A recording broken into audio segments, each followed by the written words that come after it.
chươngចូល stock ទៀតហើយជាប្រភេទ GAN GX1 បាទថ្មីប្រអប់បាទ 100% ដែលយើងទើបចូល stock បងប្អូនអរគ្នាបាទអញ្ចឹងមក unboxing ជាមួយខ្ញុំបាទទាំងអស់គ្នាជាមួយនឹង GAN GX1 បាទ Champion Quality Sin 1962មានន័យថាស្បែកជើង GAN នេះត្រូវបានបង្កើតឡើងអស់រយៈពេលជាច្រើនឆ្នាំហើយក្នុងការបង្កើតនេះតាំងពីឆ្នាំ1962បងប្អូនដែលជាផលិតផលស្បែកជើងរបស់អ៊ីតាលីសុទ្ធ 100% បងប្អូនអរគ្នា Made in Italy ហើយស្បែកជើងនេះក៏មានការទទួលស្គាល់ខ្លាំងមែនទែនពីប៉ែកខាងអឺរ៉ុបក៏ដូចជាប៉ែកខាងអាស៊ីអញ្ចឹងបងប្អូនមួយចំនួនដែលធ្លាប់ប្រើប្រាស់ជាមួយជើង GAN គឺមានការគាំទ្រខ្លាំងមែនទែនចំពោះស្បែកជើង GAN នេះបាទអញ្ចឹងសម្រាប់ stock គឺយើងចូលចំនួន3 style 3 mode តែសេរីតែមួយសេរី GAN GX1 អញ្ចឹងស្បែកជើងនេះគឺល្អមែនទែនចំពោះបងប្អូនដែលប្រើប្រាស់ trail ក៏ដូចជា enduro ក៏ដូចជា motocross អញ្ចឹងស្បែកជើងនេះគឺមានទម្ងន់ស្រាលមែនទែនបាទត្រឹមតែ 1.9 គីឡូក្រាមទេ 1.9 គីឡូក្រាមក្នុងមួយជំហានអញ្ចឹងមួយគូវា2គីឡូជាងអាស្រ័យទៅតាមខ្សែកាលណាបងប្អូនយកខ្សែធំវាធ្ងន់ទៅតាមហ្នឹងណាតែជាក់ស្ដែងទម្ងន់វាបូកសរុបទៅវាអាចតែជាង2គីឡូជិត3គីឡូទេក្នុងទាំងពីរគូហ្នឹងណាបាទមានន័យថាក្នុងមួយគូហ្នឹងសងខាងអញ្ចឹងមក unboxing ជាមួយខ្ញុំបាទទាំងអស់គ្នាបាទធ្វើការបកជាមួយខ្ញុំបាទទាំងអស់គ្នាជាប្រភេទជើងថ្មី 100% បើសិនជាបងប្អូន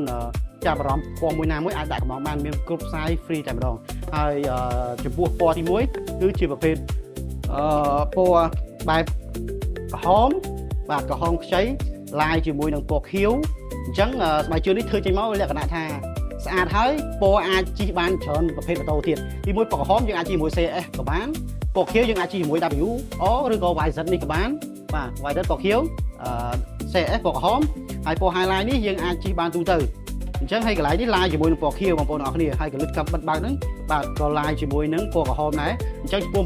ស្បែកជើងនេះគឺពណ៌ចេញមកបាទឈ្នះអស់មានសត្រូវមុនតែបាទគឺលក្ខណៈថាវាពណ៌ដែលមានការចាប់អារម្មណ៍ហើយក៏លក់ដាច់ដែរពណ៌នេះបងប្អូនអរគ្នាហើយចំពោះមួយជើងនេះគឺផលិតនៅក្នុងឆ្នាំ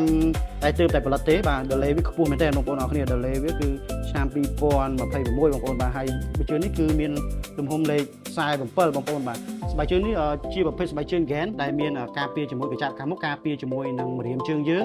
ហើយផ្នែកខាងនេះគឺការពារនឹងប្រអប់ជើងយើងហើយផ្នែកខាងនេះការពារនៅកជើងយើងផ្នែកខាងលើនេះការពារជង្គង់ជើងយើងអញ្ចឹងចាំបាច់មែនតើដោយអ្វីបងប្អូនបានឃើញការផ្ទុះវីដេអូនៅក្នុងបងប្រុសម្នាក់ដែលគាត់នៅខាងសៀមរាបជួបឧបសគ្គនៅក្នុងការជិះលេងកម្សាន្តអញ្ចឹងចូលរួមទាំងអស់គ្នាក្នុងការជិះលេងដោយមានការប្រុងប្រយ័ត្នហើយនឹងស្ដាប់ព័ត៌មានគេបានច្បាស់លាស់ក្នុងការជិះលេងកម្សាន្តកុំឲ្យមានគ្រោះថ្នាក់ជាយថាហេតុយ៉ាងណាមិញខ្ញុំតែងតែទទួលហើយនិយាយដដែលទាំងតែមិនទាន់មានបញ្ហាខ្ញុំស្នើសុំឲ្យបងប្អូនទាំងអស់គ្នាមេត្តាបាទ